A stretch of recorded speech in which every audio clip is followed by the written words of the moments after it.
斗战胜佛，孙悟空也。我的圣号就是齐、天、大、圣。我拥有金刚不灭之身，我身长72万里变数，我的金箍棒专打妖魔鬼怪。我随唐三藏去西天取经，我不想在天庭做圣皇，我只想在花果山终老。天庭就委派众神讨伐我，这我懂，因为天庭受到威胁。我不懂的是为何要灭五佛。我打败了4大魔王，也打败了2郎神杨戬。我的胜利说明了什么？不是品行大就会赢，也不是幻术多就会赢，意志力和奋斗力是关键。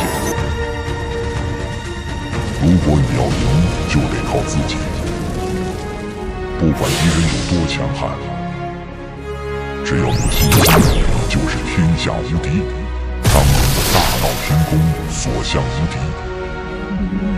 我和2郎神交战了300回合，最终我打不分胜负。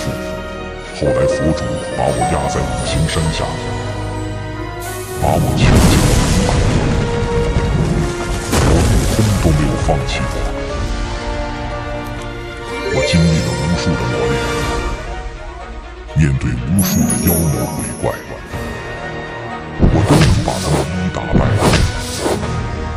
我也经历了无数的阴谋，试图把我们师徒分开，我都能把他们一一化解。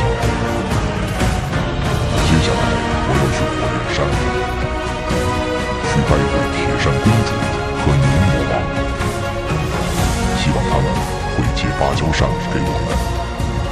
还要去盘丝洞打败蜘蛛精，然后3打白骨精和狐狸